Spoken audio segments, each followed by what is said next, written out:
Well, Neil, looks like you came out victorious against this, undefeated welterweight prospect. So I guess what are the emotions now after, a comeback win like that?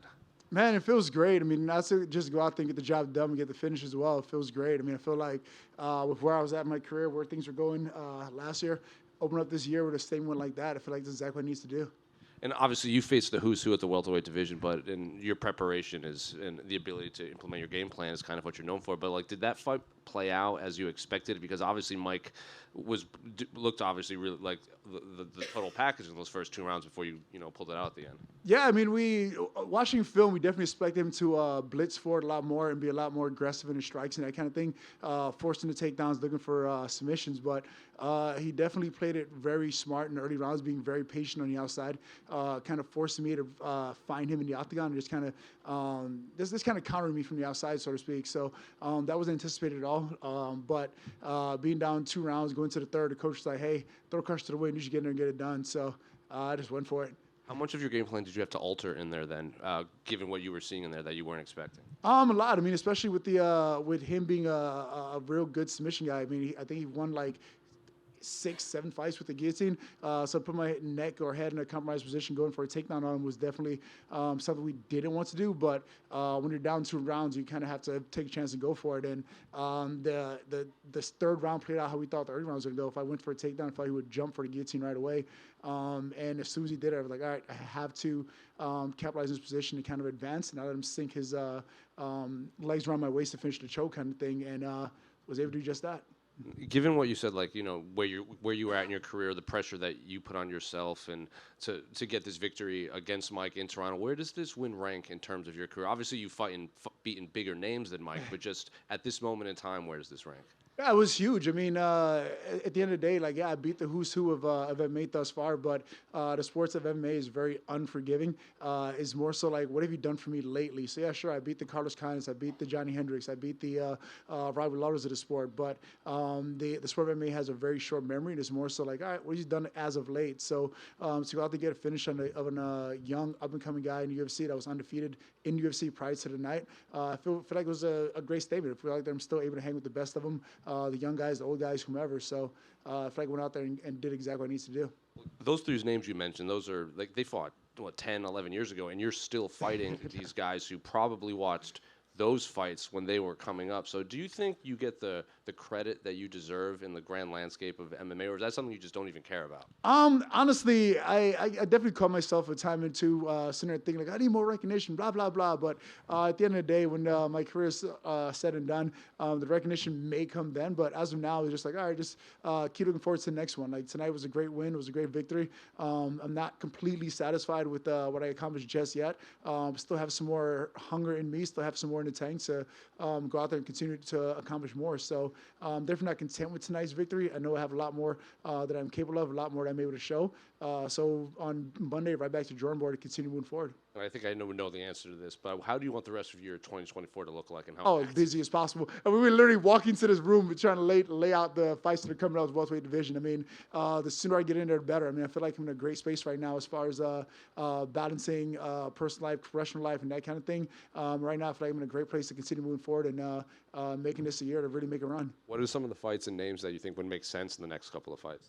So right now, a lot of the guys in the welterweight division are tied up. I mean, you have a huge welterweight card taking place in Atlantic City next month. You have MVP versus Holland coming up next month or in March. You have Gilbert Burns going against Jack Della Maddalena. His name. Yeah. So you have all these fights that are coming up. So I kind of have to kind of sit back and watch how some of these fights play out, so to speak, and see what's available. But at the end of the day, I mean, I've been a guy to take advantage of short notice opportunities. And right now that I have my life in order, I'm definitely in the gym, just making sure I'm prioritizing different skill sets. Like tonight was definitely an opportunity for me to gather some data as far as what I need to work on, where I need to improve. And come Monday, we're doing just that. Is it difficult for Neil Magny to sit back and relax watching fights? Oh, 100%. Like, this is the most difficult thing ever, especially with some coffee in me. I mean, I just love it. I mean, I love this sport. I mean, there'll be a day where I can learn how to compete in this sport. So as I'm young and healthy, I want to get in as much as possible. Neil, how different was this camp compared to the camp for Ian Gary? I know that was a short notice fight, but you had spoke about how you had a lot of things to deal with outside the cage. How much better were things going into this fight? Oh man, this fight, it was great. I mean, the way that things came together where I was able to actually prioritize my time in the gym and focus my time in the gym and actually beat her to train. I mean, going into Ian Gary fight and even the fights prior, like I'm sitting there trying to figure things out, like where I would get to the gym, I'll be there trying to train, and meanwhile I'm thinking of the 1,000 other things I have to do outside of the gym. So though I was physically in the gym, mentally I just wasn't present the last couple of fights. So there's just so much going on in my life that like I couldn't really focus the way I needed to in the gym. But I feel like I'm finding a good spot where things are starting to settle, and I can continue moving forward and keep climbing. No babysitters quitting on you on the way to the gym. I remember you mentioned that last time. Yeah, I mean, that's literally just life and the way it goes. I mean, I'm very fortunate to have the group of people around me that I do. I mean, nothing like rocking your baby to sleep before resting practice and getting it done. I mean, like literally when I said all hands were on deck for preparation for this fight, it was literally just that. I mean, getting my kids to cooperate to go to bed at a decent time so we can all rest and wake up, getting ready for school, and be out the door for training on time. It was literally an all hands on deck type thing, trying to balance single dad life and professional life and everything else. It was it was amazing. I'm happy to see that it's finally coming together and is going well, and I look forward to keep moving forward. And with that win, you've climbed up again on the all-time wins list for the UFC. It's interesting, like remembering how long ago you've been in the promotion. Like, is that something you can kind of reflect on? I know you've never like fought for a title, but that's got to feel good in your career, being with some of the other names that are up there for the all-time wins. Yeah, for sure. I mean, even with this week talking to Raquel about it, she was like, "Hey, how long have you been in UFC for?" And I was like sitting there doing the math, like, "Oh yeah, I've been fighting UFC banner since 2012 now." I mean, literally a third of my life has been spent under the UFC banner when I think back on it. I mean, that's a huge privilege, a huge honor, and I'm very grateful to do it all. I mean, especially as being in a place where physically, mentally, I feel like I'm still all there, so to speak. So it's been a number of fights that I've been through, being able to travel the world and fight the guys that I fought and still be present, not just physically, but like mentally as well. Like still being able to like have complete sentences and everything else like that. I'm like, man, that's a lot. So definitely fortunate for it all and appreciate it all. I know it's like close to like 1 a.m. here in Toronto. What are your plans? Like I'm sure you're going to enjoy the victory a little bit here, whether it's here or back in Colorado. Oh, we're about to celebrate. My son turns 4 years old tomorrow. I'm flying home to celebrate right now. I mean, literally I'm getting off the plane and racing home to go pick him up, celebrate his birthday. Last year I was in Brazil on his birthday and got to miss it. This year, Daddy's coming home. We're about to celebrate. What time's your flight tomorrow? I think about 6 a.m. So wow, so you're just leaving here and going right to the I literally packed my bags before coming to the arena tonight. I'm literally a man on a mission this week. I knew I was going to come here, fight, and then get home to my son as soon as possible. Trying to win that Father of the Year award or what? And then I'm going for it. Yeah. That's for me, that's the most important title in the world right now. So the fact that I was able to go out to get the job done tonight and go home and be super dad, I can't wait for it. Neil, can I get one?